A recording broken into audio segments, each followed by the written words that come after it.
की। आज के इस हिमाचल प्रदेश की यात्रा के 75 वर्ष पूरे होने पर हिमाचल इस गौरवमय यात्रा में हम सब लोग शरीक हैं, सब लोगों का योगदान है। और फतेहपुर विधानसभा क्षेत्र में आज के इस कार्यक्रम में हमारे बीच में ग्वालियर के माननीय विधायक Shri Arjun Thakur ji, Kangra central cooperative bank के चेयरमैन डॉक्टर राजीव भारद्वाज जी, पिछड़ा वर्ग और वित्त एवं विकास निगम के हमारे वाइस चेयरमैन ओपी चौधरी जी, इस विधानसभा क्षेत्र से हमारे पार्टी के प्रत्याशी रहे प्रदीप ठाकुर जी,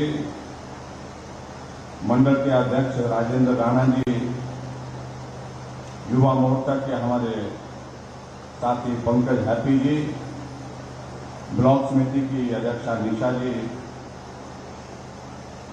जिला परिषद के सदस्य शेर सिंह जी, भारतीय मजदूर संघ के हमारे प्रदेश के अध्यक्ष मदन राणा जी, यहाँ उपस्थित सभी पार्टी के सम्मानीय पदाधिकारी, भाइयों बहनों और पत्रकार मित्रों, आज एक बार फिर से आपके विधानसभा क्षेत्र में आना हुआ है और आज के इस कार्यक्रम का आयोजन विशेष तौर से हमने अलग एक कार्यक्रम के रूप में जो हिमाचल प्रदेश की यात्रा के 75 वर्ष हुए हैं उस सिलसिले में किया। भाई और बहनों, ये हमारे लिए सौभाग्य की बात है कि पूरे देश में आजादी का अमृत महोत्सव मना, यानी कि आजादी के भारत के 75 वर्ष पूर्ण हुए और 75 वर्ष की इस यात्रा में भारत में एक लंबी यात्रा करने के बाद दुनिया के मानचित्र में एक अलग पहचान बनाने में सफलता हासिल की और उस यात्रा को कोई भूले ना। इसलिए आदरणीय प्रधानमंत्री नरेंद्र मोदी जी ने भारत की इस 75 वर्ष की यात्रा के एक नहीं अनेकों कार्यक्रमों के आयोजन तय किए हैं और उन कार्यक्रमों का हेतु सिर्फ एक है कि हम हिमाचल प्रदेश में उन सभी साथियों को ये स्मरण कराएं कि जब भारत आजाद नहीं था तो उस वक्त की परिस्थितियां क्या थी, भारत की आजादी में किन लोगों ने अपने जीवन की कुर्बानियां दी, भारत के विकास में कौन लोग थे जिन लोगों ने अपना बहुमूल्य योगदान दिया। इन सारी बातों को देश और दुनिया के समक्ष रखने के लिए अमृत महोत्सव के आयोजन के माध्यम से एक नहीं अनेकों कार्यक्रमों को तय किया गया और अभी हाल ही में देखा आपने कि एक बहुत महत्वपूर्ण कार्यक्रम का आयोजन हुआ और वो कार्यक्रम आपने देखा, हर घर तिरंगा, घर घर तिरंगा। यहां पर भी मुझे लगता है कि इस कार्यक्रम को किया आप लोगों ने किया, जिसने हाथ खड़ा करे जिन्होंने अपने घर में झंडा लगाया। अधिकांश में मैं मानता हूं कि सभी के सभी यहां पर जो उपस्थित हैं, सब ने हर घर तिरंगा, घर घर तिरंगे में अपना योगदान दिया है। इसके लिए मैं आप सबको बहुत बहुत बधाई देता हूं, बहुत बहुत धन्यवाद करता हूं। तिरंगा झंडा तो एक जगह फहरा करके भी काफी है,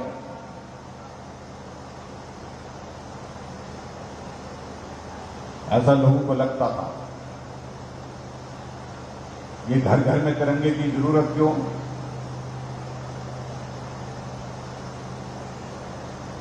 ये इसलिए भाई और बहनों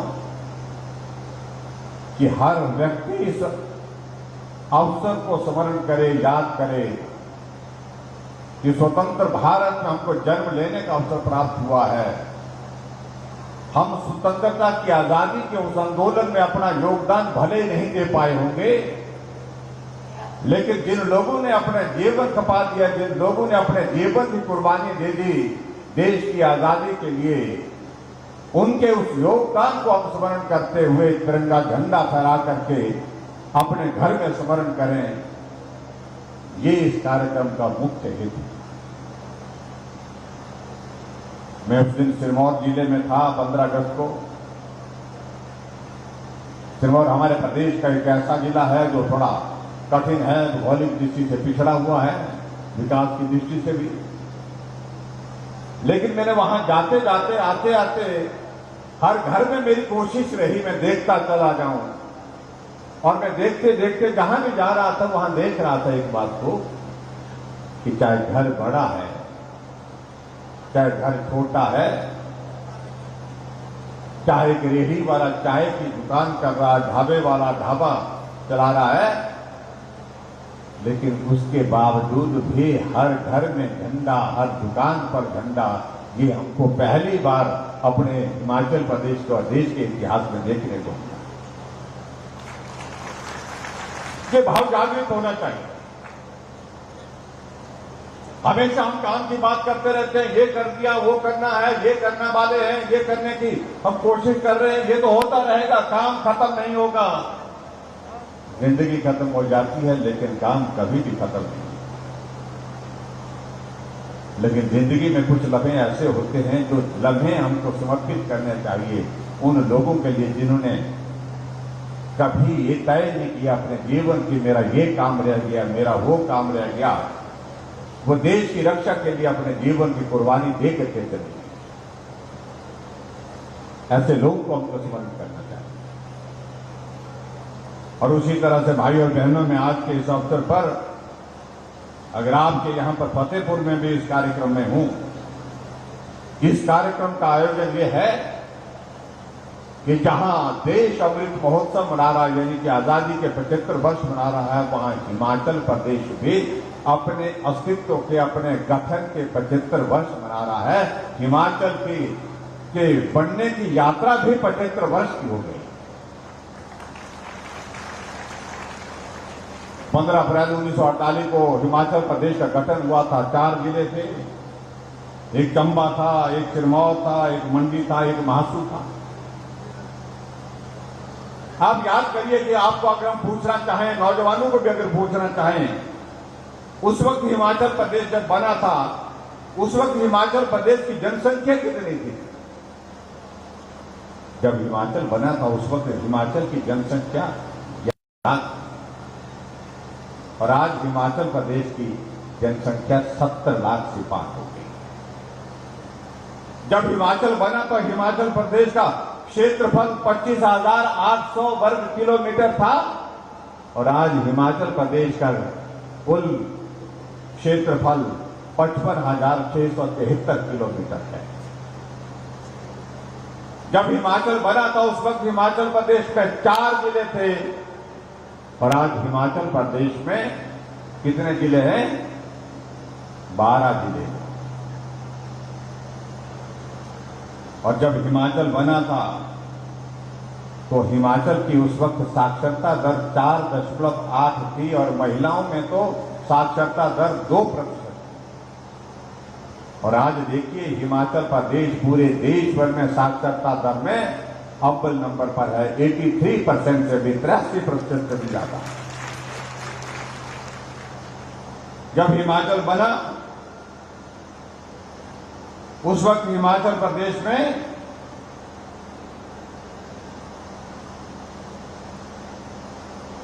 हमारी सड़कों की लंबाई 288 किलोमीटर थी, 288 किलोमीटर, और आज हिमाचल प्रदेश की लंबाई 39,500 किलोमीटर।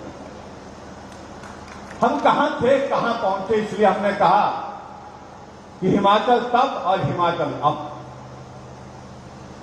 और इसी के लिए हमने विशेष तौर से यहां पर जो प्रदर्शनी लगी है, समय की कमी के कारण मैं आते आते उसको देख नहीं पाया। मेरा आप सभी से विनम्र निवेदन है कि यहां आए हैं तो हिमाचल प्रदेश की उस यात्रा की एक झलक आपको वहां पर प्रदर्शनी में जाकर के देखनी चाहिए। जब हिमाचल बना तो उस वक्त के हालात क्या थे, और अब आज हिमाचल 75 वर्षों के बाद का। मैं हमेशा इस बात का मैं जिक्र करता हूं, हमने हिमाचल प्रदेश में वो दौर भी इतिहास के इस पे लाया है प्रदर्शन के माध्यम से, जब नदी को पार करने के लिए घास की रस्सी से बना करके पुल तैयार किया जाता था, और उस पुल के ऊपर से लोग जाते थे। हम हिमाचल प्रदेश के उस दौर को भी हमको नहीं भूलना चाहिए, जब हिमाचल प्रदेश में नदी को पार करने के लिए भैंस की खाल में हवा भर करके उसको फुला करके पानी में डाल दिया जाता था, और वो तैरते तैरते उसका सहारा लेकर के नदी को पार किया जाता था। वो भी एक दौर था। ये दौर आप लोगों में से कुछ लोगों ने तो देखे ही हो, बहुत सारे लोगों ने नहीं देखे, लेकिन बहुत सारे लोगों ने देखे।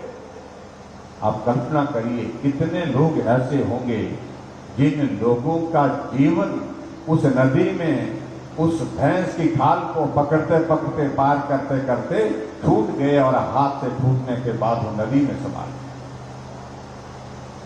असंख्य लोग, लेकिन वो जीवन था।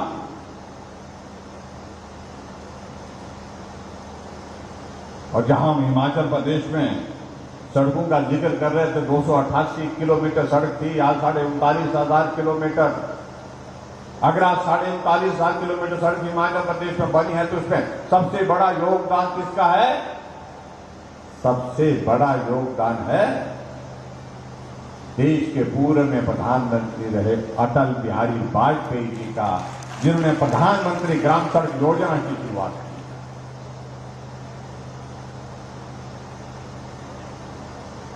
39,500 में 20,000 किलोमीटर से ज्यादा सड़कें प्रधानमंत्री ग्राम सड़क योजना के अंतर्गत बनकर तैयार हुई, जिस योजना को अटल बिहारी वाजपेयी जी ने शुरू किया था 60,000 करोड़ रुपए की लागत से पूरे देश में। और अटल जी ऐसे व्यक्ति थे, कम बोलते थे, लेकिन उसके बावजूद गांव के लोगों की समस्याओं को, देश के लोगों की समस्याओं को बहुत करीबी से समझते थे, उसके समाधान के लिए सोचते थे। जब उनने प्रधानमंत्री ग्राम सड़क योजना की शुरुआत की तो उस वक्त उन्होंने कहा था कि मैं पूरे देश में घूमता हूं, मैं आज भी देखता हूं गांव में जाने वाले आने वाले लोगों की पीठ का बोझ हम नहीं उतार पाए। ये बोझ उतरना चाहिए। स्वतंत्र भारत में कम से कम ऐसी परिस्थिति तो पैदा होनी चाहिए कि गांव के लोगों का पीठ का बोझ उतार करके हम हैं। और उन्होंने इस बात का भी जिक्र किया, मैं जानता हूं कि प्रदेश की आर्थिक स्थिति इतनी मजबूत नहीं होती है कि वो सड़कों का निर्माण तेजी से कर सके, इसलिए उन्होंने कहा कि मैं केंद्र से मदद करने के लिए आया हूं, मैं केंद्र से इस योजना की शुरुआत करने जा रहा हूं। और 60,000 करोड़ की लागत से उन्होंने प्रधानमंत्री ग्राम सड़क योजना की शुरुआत पूरे देश भर के लिए की। आज वो सड़कें बन करके तैयार हो गई, सड़कें बन करके पक्की भी हो गई। आजकल उसमें गाड़ियां चल रही है, एम्बुलेंस चल रही है, छोटी गाड़ियां चल रही हैं, बड़ी गाड़ियां चल रही हैं। ये हमारा सौभाग्य कि ऐसा नेतृत्व, अगर मैं भाइयों बहनों, अगर अटल जी ने ये योजना शुरू नहीं की होती तो मैं कह सकता तो आज भी हिमाचल प्रदेश के अधिकांश गांव पैदल चलने पड़ते, क्योंकि प्रदेश के पास संसाधन नहीं थे। अभी आपने देखा होगा या डॉक्यूमेंट्री में भी, हिमाचल प्रदेश की 75 वर्ष की यात्रा में आपने देखा होगा कि आज से पहले जितना भी नेतृत्व रहा हिमाचल प्रदेश में, डॉक्टर वाई.एस. परमार जो पहले मुख्यमंत्री जिनको हिमाचल प्रदेश निर्माता के रूप में जानते हैं, श्री शांता कुमार जी 2 बार मुख्यमंत्री, श्री प्रेम कुमार धूमल जी 2 बार मुख्यमंत्री रहे, वीरभद्र सिंह जी कई बार मुख्यमंत्री रहे, ठाकुर रामलाल जी भी मुख्यमंत्री रहे। और ऐसी परिस्थिति में जो योगदान उस वक्त के नेतृत्व ने दिया उसको भी हमको स्मरण करना चाहिए। उसके लिए भी मेरा उनके प्रति सम्मान है, उनका आभार व्यक्त करते हैं। लेकिन फिर भी उसके बावजूद भाई और बहनों, आज के इस कार्यक्रम में हम विशेष तौर से जब आपके बीच में आ जाए, अगर हिमाचल प्रदेश की अगर 75 वर्ष की इस यात्रा का अगर हम श्रेय देते हैं तो मैं पूरे प्रदेश भर में एक अभियान के रूप में निकला हूं अपनी बात कहने के लिए। अगर हिमाचल प्रदेश की इस लंबी संघर्षमयी यात्रा के लिए सबसे बड़ा अगर योगदान है तो वो हिमाचल के मेहनत के भाई और बहनों आप सबका है, जो हिमाचल प्रदेश के जनता है, जनता जनाब। एक मजदूर ने मजदूरी करके हिमाचल को आगे बढ़ाने में अपना योगदान, एक अध्यापक ने बच्चों को पढ़ा करके उनको मार्गदर्शन करके उनको अच्छे नागरिक बनने के दिशा में आगे बढ़ाते हुए कर्मचारी अधिकारी बनने की दिशा में आगे प्रेरित किया। एक डॉक्टर ने किसी का जीवन बचा करके मदद की, एक इंजीनियर ने भवन बना करके, पुल बना करके, सड़कें बना करके हिमाचल प्रदेश के विकास में अपना योगदान दिया, एक किसान ने खेती बाड़ी करके अन्न पैदा किया, एक बागबान ने फल पैदा करके, सब्जियां पैदा करके हिमाचल प्रदेश की आर्थिकी में अपना योगदान। इसलिए ये योगदान एक व्यक्ति का नहीं, एक सरकार का नहीं, ये योगदान अगर हिमाचल प्रदेश में रहा है तो हिमाचल प्रदेश के समस्त भाई बहनों का रहा है, जिन्होंने अपना योगदान, छोटा छोटा योगदान देकर के हिमाचल प्रदेश को आगे बढ़ाया।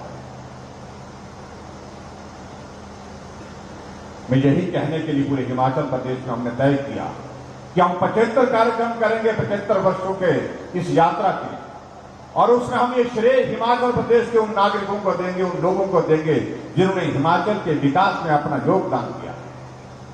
और वो सब आप लोग बैठे हैं यहाँ पर, आप सब लोगों का बहुत मूल्य योगदान इसमें रहा है। ये मैं आपके बीच में कहना चाहता हूँ भाई और बहनों, आप सबके आशीर्वाद से हिमाचल प्रदेश में हमारी सरकार के 4.5 वर्ष का कार्यकाल पूरा हुआ, और इस 4.5 वर्ष के कार्यकाल में आप सबका धन्यवाद करना ये मेरा दायित्व है। मेरी बात अधूरी रह जाएगी कि मैं आपका अगर धन्यवाद ना करूं। हर कदम पर आप सबका सहयोग मिला, समर्थन मिला, आशीर्वाद मिला, हम आगे। हिमाचल प्रदेश के हर एक विधानसभा क्षेत्र में, चाहे वो किसी भी दल का प्रतिनिधि वहां से हो, हमने उनके लिए उनके इस क्षेत्र की आवश्यकताओं को पूरा किया। उस क्षेत्र के विकास के लिए जो चीजें करने की जरूरत थी उनको पूरा करने की दिशा में हमने हिमाचल प्रदेश में कोई कसर नहीं छोड़ी।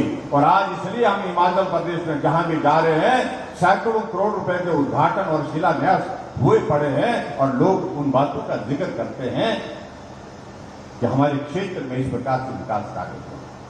क्या भाई बलदेव जी आपके समक्ष रख रहे थे, समय की कमी थी, इस कारण से मैं इनको लंबी बोलने की इजाजत नहीं दे पाया। मैंने इनको कहा कि बस हो गया, क्योंकि हमको अगले कार्यक्रम में शिमला में पहुंचना है। लेकिन मैं इतना जरूर कहता हूं, जनप्रतिनिधि कोई भी हो, लेकिन उसके बावजूद आपके फतेहपुर विधानसभा क्षेत्र में जो चीजें करने की दृष्टि से थी, उसके लिए हम एक बार नहीं अनेक बार आप सबके बीच में आकर के आप सबके विकास को सहयोग देंगे। परीक्षा के दौर में गुजरे, बीच में चुनाव भी हुआ, कमी रह गई, कमी को हमको आने वाले समय में पूरा करना है। लेकिन ये मेरा आप सबसे निवेदन है, उसके बावजूद भी हमारी ओर से कोई कमी नहीं, और जो कमी आपकी तरफ से रही है उस कमी को अभी 2 महीने 3 महीने के बाद जब चुनाव होंगे उसमें आप पूरा करेंगे, ऐसा मुझे पूरा भरोसा है, पूरा विश्वास है। फतेहपुर कई बार हमारे साथ रहा है। आज डबल इंजन की सरकार है, आदरणीय प्रधानमंत्री नरेंद्र भाई मोदी जी के नेतृत्व में दिल्ली में भारतीय जनता पार्टी की सरकार और हिमाचल प्रदेश में भारतीय जनता पार्टी की सरकार। और हिमाचल की जरूरत है, देश की भी जरूरत है, नरेंद्र भाई मोदी सबकी जरूरत है। इसलिए उनके हाथों को मजबूत कर, वो मजबूत कैसे कर सकते हैं? जो भी अवसर हमको प्राप्त होता है उस अवसर को अपने हाथों से नहीं जाने देना है, क्योंकि हमारा यह सौभाग्य है कि नरेंद्र मोदी जी हिमाचल को अपने दिल से चाहते हैं, हिमाचल के लोगों को भी दिल से चाहते हैं। ये मेरा हिमाचल, ये मेरा अपना हिमाचल। और जब भी हिमाचल आता हूं मुझे लगता है कि मैं अपने घर आया हूं, ये कोई और नहीं कहता है, हमारे देश के यशस्वी प्रधानमंत्री नरेंद्र भाई मोदी जी की शब्द निकलते हैं। 4.5 वर्ष के कार्यकाल में एक बार नहीं 7 बार हिमाचल प्रदेश आए। शपथ ग्रहण समारोह हुआ तो शिमला पहुंचे। 1 साल का कार्यकाल हुआ तो धर्मशाला हमको आशीर्वाद देने के लिए पहुंचे। 2 साल का कार्यकाल पूरा होने से पहले ग्लोबल इन्वेस्टर में मीट हुआ धर्मशाला में की, उसमें आए। कोविड का दौर आया, फिर उस वक्त देश में कहीं जाना नहीं हो रहा था, लेकिन अटल टनल रोहतांग का उद्घाटन करने के लिए मनाली पहुंचे और लाहौल पहुंचे। 4 वर्ष का कार्यकाल हमारी सरकार का पूरा हुआ तो मंडी हमको आशीर्वाद देने के लिए। 8 साल का कार्यकाल केंद्र सरकार का पूरा हुआ तो उसके लिए जो पूरे देश का समारोह था, उसका आयोजन शिमला के रिज के मैदान में करने के लिए पहुंचे। और शिमला की रिज के मैदान में पहुंचने से पहले जब माल रोड पहुंचे तो गाड़ी छोड़ करके पैदल माल रोड के एक कोने से दूसरे कोने तक लोगों को मिलते हुए पहुंचे।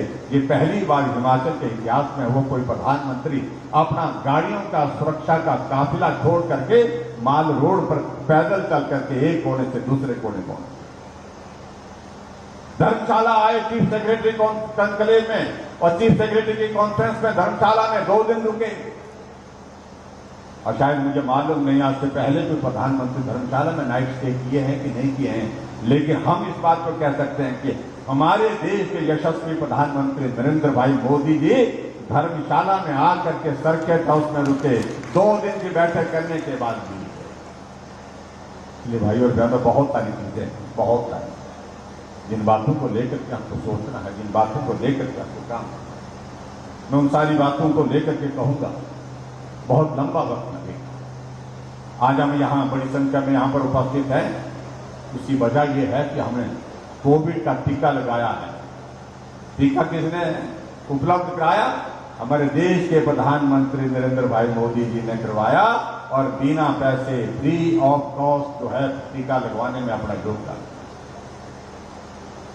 एक बहुत बड़ा संकट हमारे सामने उस प्रकार का था, और मैं ये भी कहना चाह रहा हूं कि जब ये संकट हमारे सामने इस प्रकार का कोविड का आया था, हम सब लोग चिंतित थे, क्या होगा क्या नहीं होगा, हम बचेंगे कितने बचेंगे, कौन बचेगा, बुजुर्गों को कैसे बचाएंगे, ये बहुत बड़ा प्रश्न हमारे सामने था। लेकिन हमारे देश के प्रधानमंत्री नरेंद्र मोदी जी ने कहा, घबराने की आवश्यकता नहीं, सावधानियां बरतिए, और हम आपके लिए वैक्सीन बना करके तैयार करेंगे। साइंटिस्ट ने वैक्सीन बना करके तैयार की, और साइंटिस्ट ने वैक्सीन बना करके तैयार की तो देश के सामने वैक्सीन किस किस को लगेगी ये तय किया गया, और वैक्सीन लगाने के लिए पूरा देश जो है वो आगे वैक्सीन सेंटर तक पहुंच गया। लेकिन कई बार हमको इस बात को लेकर के दुख भी होता है, कुछ हमारे ऐसे भी मित्र जब वैक्सीन की वो डोज लगाने की बात कहने लगे लोगों को, मत लगाएंगे, ये लगाएंगे तो साइड इफेक्ट हो जाएगा,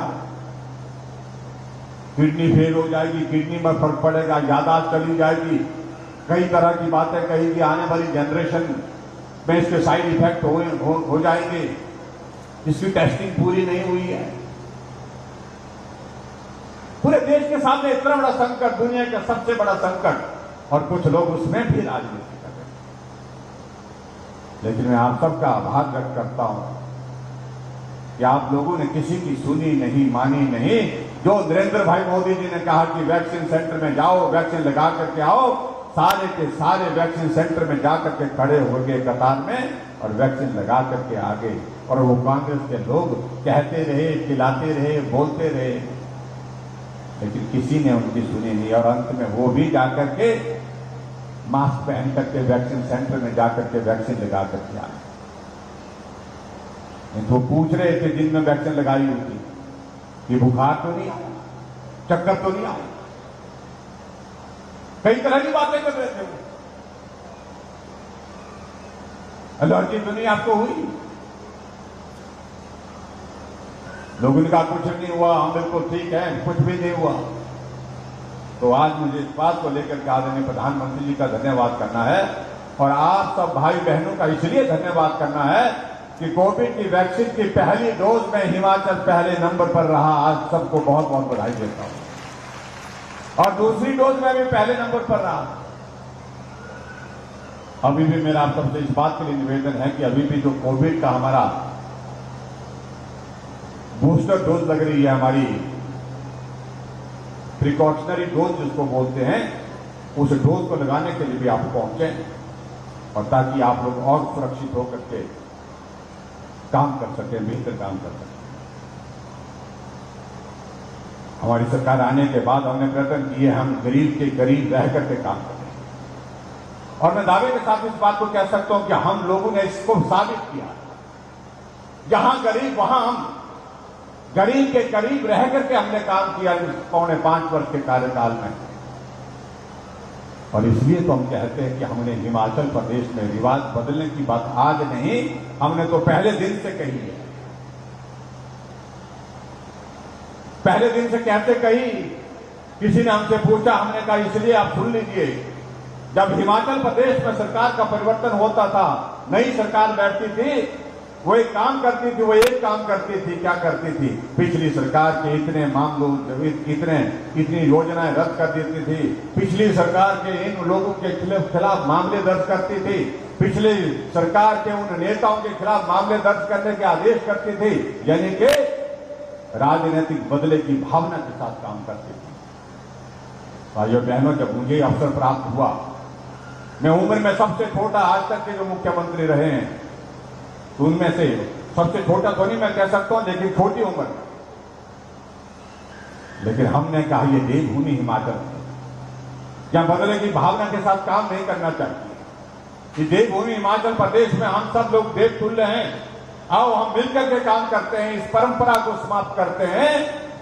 जो रिवाज बना है बदले की भावना के साथ काम करने का, उसको दफन करते हैं, और हमने काम की शुरुआत की। वो योजनाओं को बदलते थे, मामले दर्ज करते थे, हमने रिवाज बदल करके वो सारी चीजें खत्म की और नई शुरुआत हिमाचल प्रदेश में की। इसलिए कहा कि हम रिवाज बदलने की बात आज नहीं कह रहे हैं, पहले दिन से कर नई शुरुआत।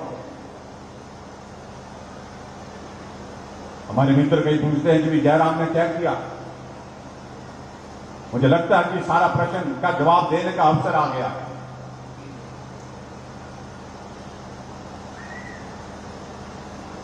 और आने वाले समय में नवंबर के महीने में जब चुनाव होंगे तो आप देंगे। मैं ये कहना चाहता हूं, वो 400 करोड़ हिमाचल प्रदेश में पेंशन पर खर्च करते थे, हम 1300 करोड़ रुपए हिमाचल प्रदेश में बुजुर्गों को के लिए और विधवाओं के लिए पेंशन का प्रावधान करके उनकी मदद करते हैं। उनके जमाने में हिमाचल प्रदेश में 4 लाख लोगों को पेंशन थी, हमारे जमाने में अब पेंशन जो है कितनी है, 7.5 लाख लोगों को हिमाचल प्रदेश में हम पेंशन देने की शुरुआत कर रहे हैं। हम उनसे दुगने पहुंचे। हमने हिमाचल प्रदेश में हर घर में गैस का चूल्हा हो, उसके लिए हमने काम किया।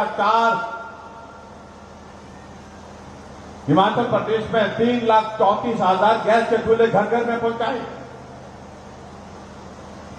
और वो जो बोलते हैं कि लंबे समय सत्ता में रहे, बड़े लोग थे, बड़े बड़े नेता थे, मुझे मालूम नहीं बड़े बड़े क्या होता है, मैं तो छोटा सा आदमी। और एक नेता भाषण देते हैं कि हिमाचल प्रदेश में सरकार को राजा वीरभद्र सिंह जी रिपीट नहीं कर पाए, जो 6 बार के मुख्यमंत्री रहे हैं। जयराम तो किस खेत की मूली है। और कहने वाले भी कौन, वीरभद्र सिंह जी के सुपुत्र कह रहे हैं। हमें तुम मूली भी मत समझो, कोई बात नहीं, हमें कोई पीड़ा नहीं। वो लोग बड़े हैं, लेकिन छोटे लोगों की पीड़ा को नहीं समझ सकते हैं। एक गरीब आदमी अपना दिन भर का बसर कैसे पूरा करता है, दो जून की रोटी कैसे कमाता है, ये कल्पना उनके दिमाग में कभी आ ही नहीं सकती। हमने उस दौर को देखा है, हम उस दौर में से गुजरे लोगों में से हैं, इसलिए हम कहते हैं हम बड़े नहीं, हम बहुत छोटे हैं।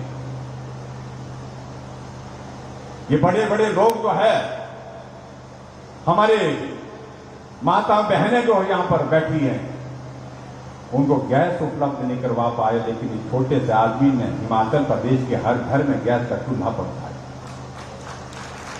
वो बड़े बड़े लोग हिमाचल प्रदेश में गरीब आदमी का इलाज का इंतजाम नहीं कर पाए, और हमने हिमाचल प्रदेश में गरीब लोगों का मुफ्त इलाज करने के लिए हिमकेयर की शुरुआत की। आज गरीब आदमी के पास जेब में अगर पैसे नहीं है तो जेब में हिमकेयर का कार्ड लेकर के हॉस्पिटल जाता है। उसे मालूम है पैसा नहीं है तो कोई बात नहीं, ये हिमकेयर का कार्ड मेरा इलाज करवा करके मुझे स्वस्थ करके घर आएगा। बड़े लोग थे, उन्हें मालूम नहीं है कि गरीब आदमी को जब बीमार होता है, उसकी बीमारी के इलाज के लिए जब उसके पास पैसे नहीं होता, वो किस दौर में चलेगा।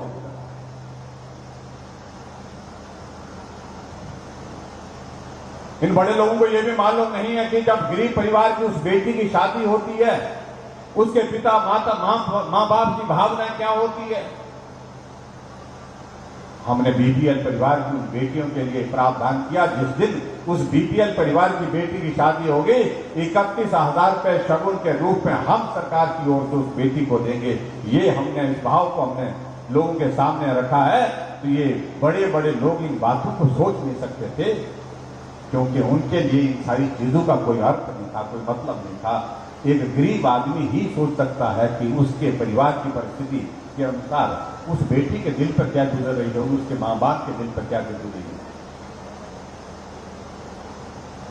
हमने हिमाचल प्रदेश में महिलाओं के लिए आने जाने के लिए, महिलाओं की आबादी कुल पॉपुलेशन का आधा है, और इसलिए हमने तय किया अगर पॉपुलेशन आधी है, जनसंख्या आधी है, तो बसों में आने जाने का किराया भी आधा लेंगे। और कांग्रेस के लोग कहने लगे महिलाओं को मुफ्त भोज बढ़ा दें। हमने मदद करने की कोशिश की, हमने महिला सशक्तिकरण करने की कोशिश की, और वो कह रहे कि महिलाओं को मुफ्त भोज बढ़ा दिया। और ऐसे में जब आएंगे, आने वाले समय में चुनाव के दिनों में आएंगे, तो मेरा आप सबसे निवेदन है तो एक बार जरूर पूछिए, जब आपके वहां पर वोट मांगने के लिए आएंगे तो उनको एक बात तो पूछिए कि हम तो मुफ्तखोर हैं, आप कौन हैं, और यहां मुफ्तखोर के यहां पर आप क्या करने के लिए आए, जरा पूछना चाहिए। हमने हिमाचल प्रदेश में तय किया कि एक आदमी, गरीब आदमी 2 बल्ब 3 बल्ब बिजली के लगाता है, 60 से 100 यूनिट तक बिजली खर्च करता है, और हिमाचल प्रदेश ऊर्जा राज्य होने के बावजूद हमने कहा कि उन लोगों को मदद करनी चाहिए। हमने ऐसे गरीब और जो सीमांत, जो मध्यम दर्जे के ऐसे लोग हैं जो 125 यूनिट से कम बिजली खर्च करते हैं, उनके लिए कहा हमने कि उनके लिए मदद करनी चाहिए। हमने 125 यूनिट बिजली हिमाचल के इतिहास में पहली बार बिना पैसे के फ्री कर दी। कोई बिल आपको नहीं आएगा, 125 यूनिट बिजली का आप कर देंगे तो आपको कोई बिल नहीं आएगा, 0 बिल आएगा। अभी आप लोगों ने देखा भी होगा, जुलाई महीने का बिल आया होगा, जून महीने का बिल आया होगा, कितना आया? 0 बिल आया होगा। बिल तो आया, लेकिन कितना? 0 बिल आया। इसलिए बहुत सारी चीजों को जो बड़े बड़े नेता नहीं सोच सके, बड़े बड़े नेता कर नहीं सके, वो हमने छोटे नेता ने, हमने छोटे लोगों ने हमने करके दिखाया है।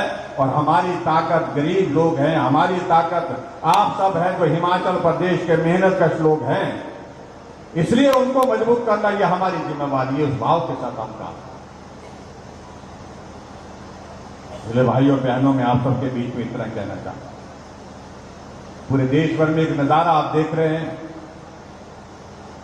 जो पार्टी बहुत लंबे समय तक सत्ता में रही, उस पार्टी को पूरा देश आजकल ढूंढ रहा है, खत्म हो गई, मिल नहीं रही है। कहते थे हम पंजाब में आएंगे, चन्नी साहब आएंगे, चन्नी साहब दोनों जगह से चले गए। कहते थे हम यूपी में जीतेंगे, योगी जी फिर आ गए। 400 से ज्यादा सीटों पर चुनाव यूपी में हुआ, और कांग्रेस की 367 सीटों पर जमानत जब्त, 2 सीटें आई।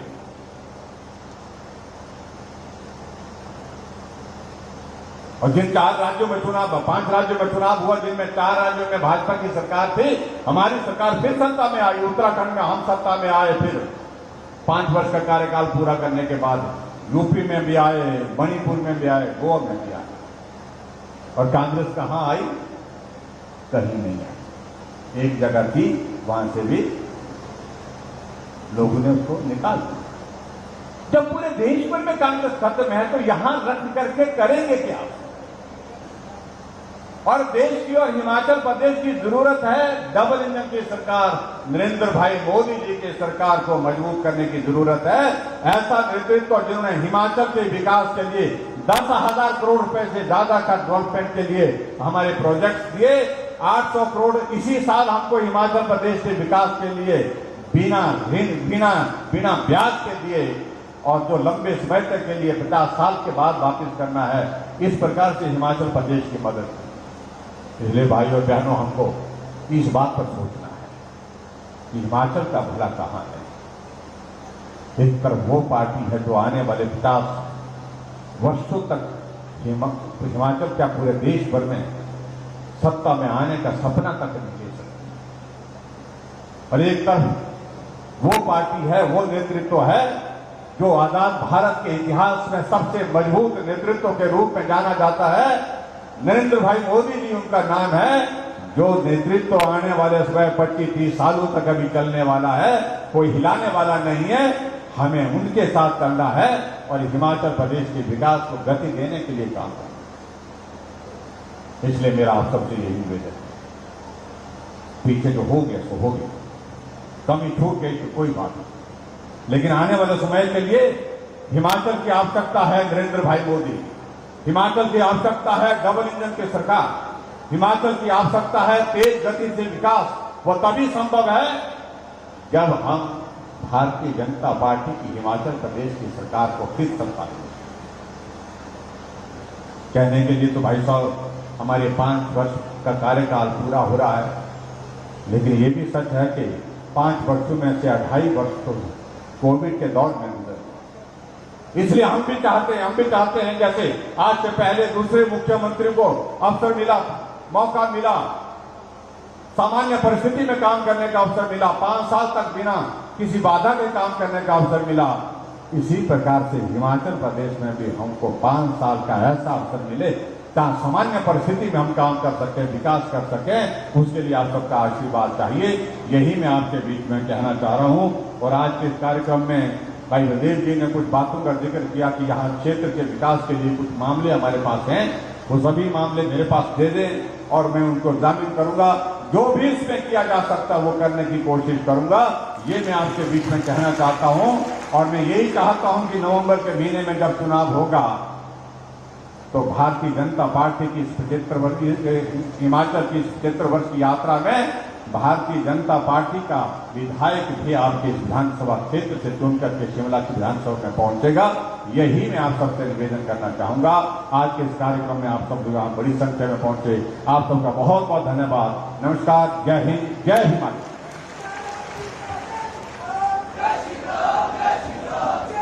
धन्यवाद महोदय जी, आपके मार्गदर्शन और आशीर्वाद के लिए। आज यहाँ से प्रगतिशील